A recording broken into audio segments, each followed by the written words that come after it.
Hey guys, welcome back to my YouTube channel. I just wanted to share my thoughts with you guys today about emotion versus thought because I feel like a lot of people come to, I don't know, this question of like what comes first sometimes, like emotion or thought. And like most of the time we say like, one influences the other, which can be definitely true.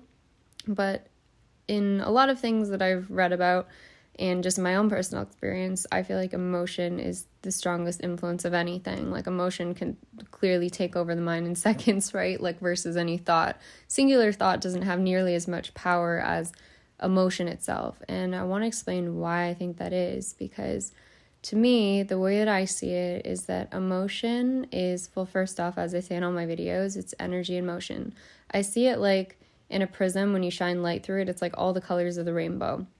Every color exists inside of emotion. This is the same with that movie Pocahontas, where she says, can you paint with all the colors of the wind, right? And what makes us young and youthful is like, being colorful and creative, and it's art and all these beautiful things in the world. Like that is emotion. But then, so emotion is sort of like this symphony of every wavelength. I see it as like it's all the different waves that are moving as one. It's like they're all communicating at the same time. I see emotion as like sped up language, because it's like it literally is a symphony of all these different things singing together at one time. Because take an emotion, it would take you like thousands of words often to describe a single emotion, right? Like you could talk about a single feeling forever, like, and that's what words are for. It's like translating the emotion into something physical, into a language.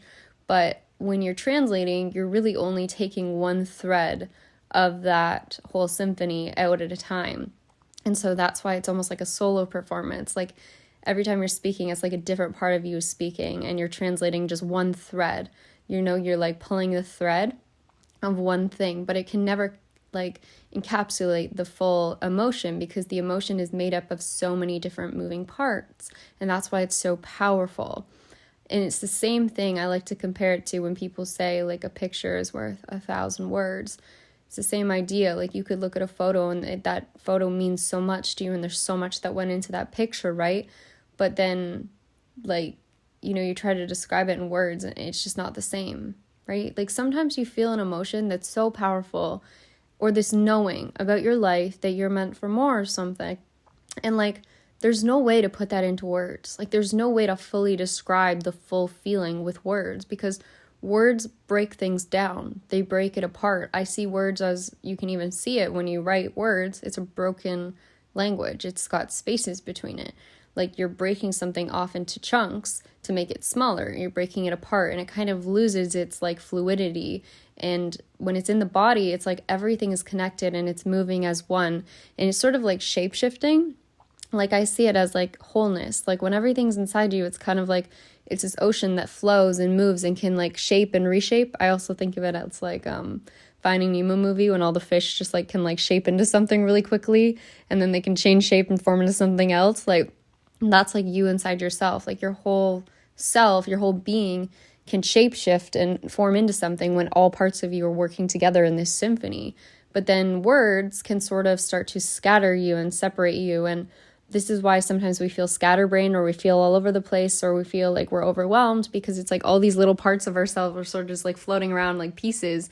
And that's why people talk about like piecing themselves back together or picking themselves up off the floor. Like that's what's happening. It's like you come back together, because all these pieces, it's also like Iron Giant's a really good example of this. All the pieces will always come back together once again.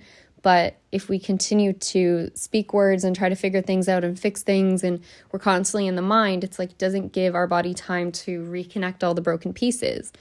And the crazy part about this is that we're constantly disassembling ourselves and reassembling ourselves again and again and again. I've talked about this in some of my TikTok videos, YouTube videos, where I say life is all about us breaking ourselves apart and putting ourselves back together again in new ways.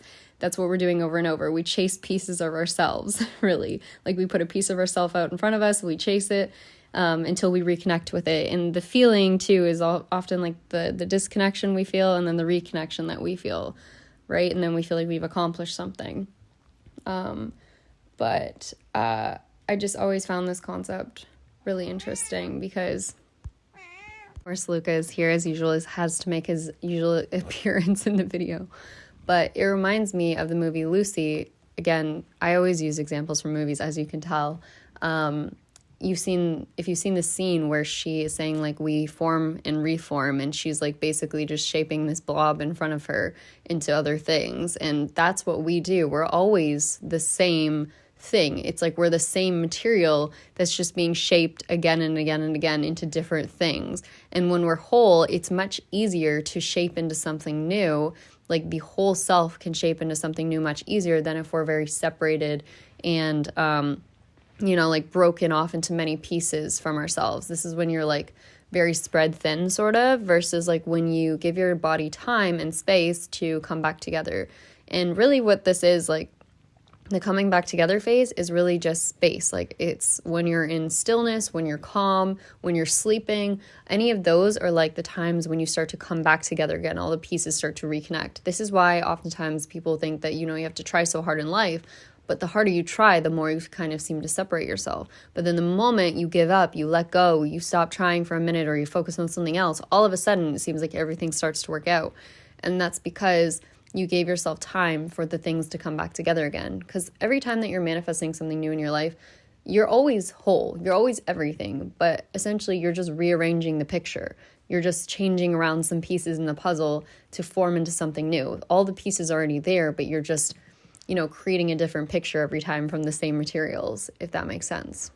I guess I'm speaking about this because I was going to share another video where I already talked about this. I decided not to share it at one point on YouTube. I was like, I don't know if I fully want to share this yet. It was a video where I talked about feeling, like my strong feelings towards the power of feeling.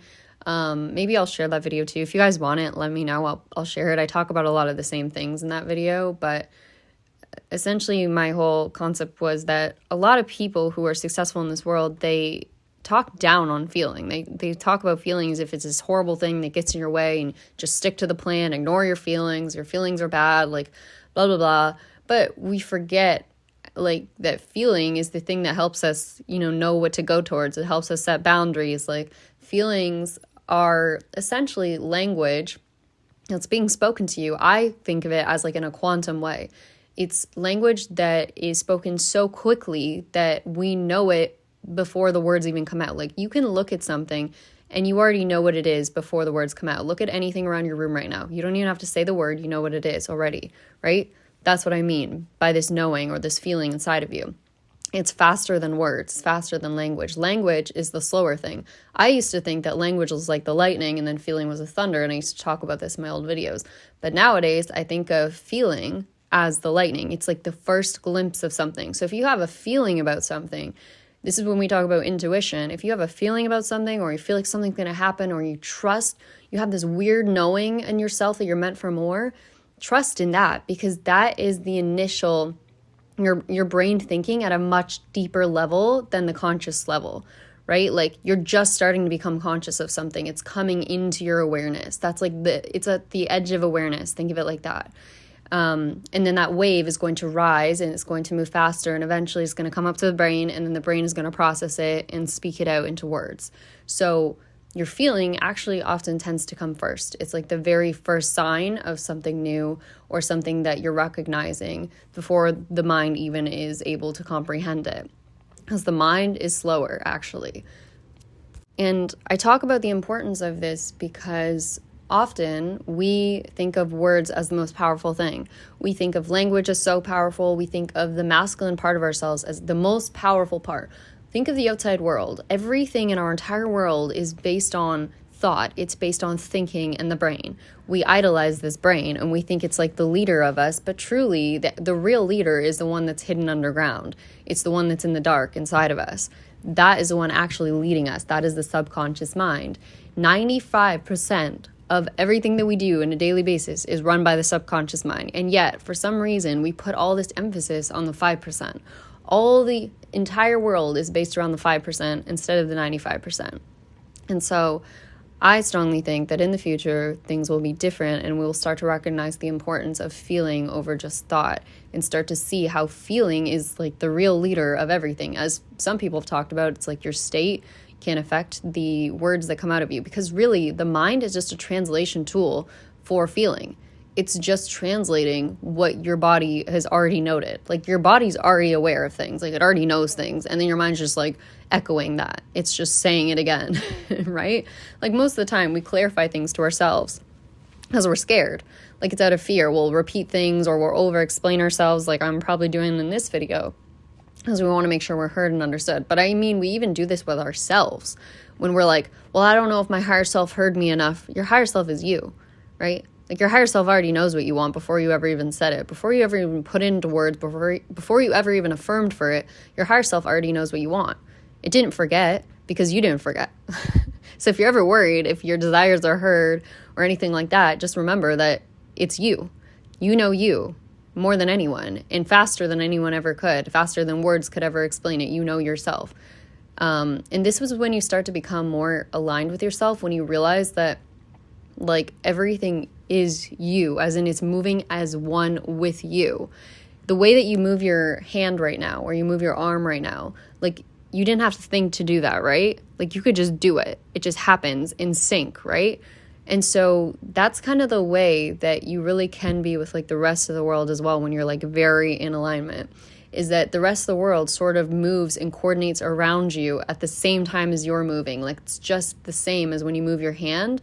That's like anything else in the world. Like, it's happening so in sync that the thought and the doing are happening at the same time. The desire and the having are happening at the same time. This is a state that I sort of got to at one point, and I remember it was like the craziest thing ever. I remember watching shows or something, and I know people talk about synchronicity and things manifesting instantly. I've had many experiences like that, pretty much do on a daily basis at this point. But I had an experience where I was like watching a TV show, and everything that I did, the girl in the TV show was doing the exact same thing at the same time. Like, it was eerie. It was very eerie, but I was so in sync with myself. I remember I wasn't trying to affirm for anything, wasn't trying to manifest anything. I was just being, because being is like the most powerful state, because you're so in sync with yourself that there's no echo, because the mind is the echo, right? So without the mind getting in between, there's no echo anymore, and there's just you. Then reality no longer becomes a mirror. Reality just is you. You just are reality. Do you get what I mean? It's like you step through the mirror and realize that it's all you. It's not a reflection. It is you in real time. And that's what happens. The same as you moving your arm is like the same as you causing the trees to sway outside or something like that. Like, it's all one, moving as one. Anyways, I don't really know why I'm sharing this. I just find the power of feeling, like, it is so powerful. Like, literally, Neville Goddard's book was Feeling is the Secret, right? And he had that right. I strongly believe he had that right.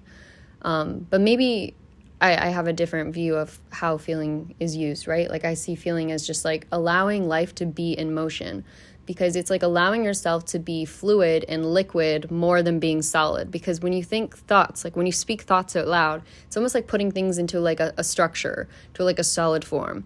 But when you keep things sort of like in the mind, you allow them to flow, it's like keeping things in motion. And so when you need something, it's like it's more readily available to create whatever it is that you need in that moment. This is why people talk about being present.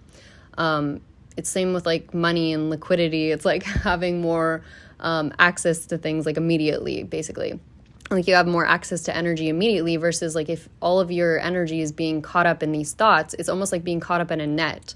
Like, you have all these things put in little boxes, and so your energy is being divided between so many different things that it's like separate from you. It's compartmentalized, so you don't have easy access to it. Versus if you allow everything to sort of fall and you sort of surrender if you don't know what to do, and you don't try to fix the situation, which I always say all the time. If you're ever confused about something, put your problems out there and then just let them go. Like, drop the mic, walk away, and let the universe figure it out for you. Don't try to solve in the same mindset. I think there's a quote on this. Don't try to solve a problem in the same mindset that you created the problem or had the problem. You know, give it space to breathe. Space to breathe allows something new to come in, allows things to rearrange, like I said before. It allows a new version of you to form. If you haven't seen my one video, I can't remember the title, to be completely honest. It was one of my ones a little while back. I don't know the name of it. I'll put it here if I can remember the name of it, but it's where I talk about the phases of contraction and expansion that we constantly go through. You know, when you give space, when you allow, it's sort of like you're allowing another part of yourself to step forward in place of the current version of you, right? It's like allowing another version of you to speak. Like I said, only one can really sing at a time, even though emotion underneath is like all the versions of you talking at once. So when you allow space, it's like surrendering. It's like leaving an opening so that a new version of you can rise up, and then the old version of you collapses, contracts, and goes back down. And that's where you get that like diamond shape, sort of. It's like, or you think of it kind of like hourglass or something like that, or pyramids. You get the phase of expansion, space, opening. It's like literally an opening inside of yourself. And then a new version of you comes in, and then the old version of you collapses. Just like in the movie Limitless, where he's talking and he's like doesn't know what to do in the situation. I know he took the pill, but the pill is just like a metaphor for really what's happening inside of you. And then his higher self, this other version of him, is able to come in that moment where he sort of spaces out and isn't really trying. He's not really trying to do anything. Those moments are like the moments when a new version of you can come in. When you're not really trying, when you're just sort of like zoning out or something, that's when it can just walk right in, basically. And that's what happens there. The old version of him collapsed, and then the new version of him came in the open space. And it's sort of like this idea that the top place or the top of the pyramid can be shared. Sorry, my throat's a bit dry. I was just drinking some coffee, but the top of the pyramid can be shared with every version of you because only one can speak at a time. It's about this relationship with yourself where you don't keep forcing one version to keep speaking. If it's not working, you give space to allow another version of you to rise up in place of the one that's currently speaking and the other version to collapse down. It's like almost like a mutual understanding of like, okay, I'm going to surrender so that a new version can come up, rather than what the world kind of is based on currently is sort of like, let's all fight for the top position. Let's all fight to be at the top of the pyramid because only one can rule, only one can be the best, only one can lead. That's like the opposite mindset, is where you fight for the top position and you won't give it up. So you just keep trying to fix the problem and keep trying to make everything better. And you think you're the best to lead. You think you can figure it out. I'm the best, blah, blah, blah, blah. That would be ego. Like that's really ego, is not allowing yourself like space for something new to come in. It's like continuing to force. That's force versus allowing, right? So those are the two differences. Either you keep trying to fix the situation, keep trying to make your life better, and you keep forcing, keep wondering why nothing's working out, and I hate everything, why isn't this working? And then you're arguing with all these parts of yourself, wondering why inside of you, it feels like there's a battle going on. And a lot of the time, the battle going on is only because these other versions are trying to reach you at the top. They're like trying to get to you, but they can't do anything. They can't help you because you're not leaving an opening or a space for them to come in. And so you'll just keep trying, being like, I'll figure it out, I'll get it. And, all these other versions of you just want to help you, but you won't allow them. And instead you're battling them, wondering why they're angry at you, right? So that's essentially what's going on in your mind. So long story short, as I say in every video now, the easiest thing to do is to just leave space. If you don't know what to do, trust your feelings too. Like there are times when like I want to get stuff done and I'm so annoyed because I'm like, all I want to do is be productive and blah, blah, blah. And I need to get this done. I need to post another YouTube video, whatever. But then like, for example, today I'm going through, obviously I'm a girl, so going through monthly hormonal things, and like I'm feeling sleepy today. I'm like very, very tired today. And I told myself, you know what, I'm just going to allow myself to just rest. I also allow myself to eat as much as I want also at this time of the month. Because I learned when I used to force myself to eat the same amounts and just try to be like just as good as the rest of the month with my diet and everything, it just didn't work. It felt unnatural. And then I ended up overeating later. I ended up getting angry at myself. So instead now I just allow myself to eat what I want. I allow myself to rest when I need to rest. And lo and behold, today I had a new video idea after trying to figure one out before. And also, I feel better. I ended up getting like emails from people that I wanted to hear back from. And it's just like everything just flows, because oftentimes if your life feels like it's on pause or nothing's happening or working out and you feel like you're hitting a wall, that's because your time is up with that version of you. It's like that version of you saying like, okay, I need to time out, man. Like we got to bring someone new up from the team. I think of it like a sports team, kind of like timing people in, or what is it called? What am I saying? You can tell I don't watch sports enough.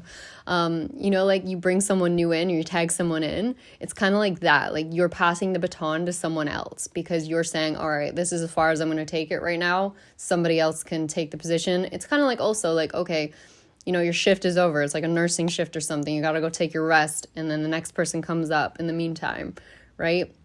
Or I used to say it like the players in a game or something, like you're bringing someone new into the game. So think of it this way, like when you don't know what to do next and you're hitting a wall, it just means that part of you needs a break and you need to bring someone new up, another version of you, another part of you that knows the situation better, that could complete that task better. Because think of it like there is a version of you for every single task in your life. There's a version of you that's better at every single thing in your life. Like each one knows how to handle different situations better than the other ones. And so you got to let the one that's best for that situation rise up and speak for you. And then that also comes back to not forcing and not thinking that you know what's best for that situation every single time. Kind of like, letting your ego go for a bit and being like, okay, I don't really know the next move of my life. Sometimes we think we always have to know the right move, or we always need to know the perfect affirmation or whatever. Sometimes there is no affirmation. Sometimes you're just like, I don't know. I really don't know what to do next. So then what you do is just leave space, and the best version of you will rise up in place. And I think that's the most powerful thing, and something that I'm kind of moving towards in my own life is less affirmations and more just like allowing my body to know which version of me is best for every moment, because I strongly believe that it's more intelligent than my conscious brain, and it knows how to choose better than my conscious brain. Because once again, conscious brain is only 5%. 95% is your subconscious. So you have to think that maybe your subconscious knows better than you how to run your body, because again, it runs everything else, doesn't it? It keeps you breathing, keeps your heart going, right? Does everything else for you. So it's like, why couldn't it also know what version of you is best in every moment to bring into the game, is the way I see it. It's like bringing someone new into the game, out of the mind into the game. So anyways, I hope this just like at least gives you like food for thought, something to think about, because I find this probably one of the most fascinating videos I could share on here, one of the most fascinating topics. And I really strongly believe and I've had this feeling inside me that I'm going to change the way that spirituality is taught and like the way that people see the mind and everything when we start to change our focus from thought to feeling, because that is what our world needs. We need less fighting over the top spot and more surrender to allow the next version of us to come in and to understand that there's this extreme higher intelligence that knows so much better than we do for what to do. The human mind likes to think it's in control, but it's not. Underground, there's something much more powerful that dictates most of this world. Is why the sun rises and sets, and how nature, knows exactly how to balance itself. Like there is something much more intelligent than the human brain that's out there, and we just have to trust in it more. So anyways, I hope you enjoyed this video. Let me know, and I will see you guys in the next one. Right, bye.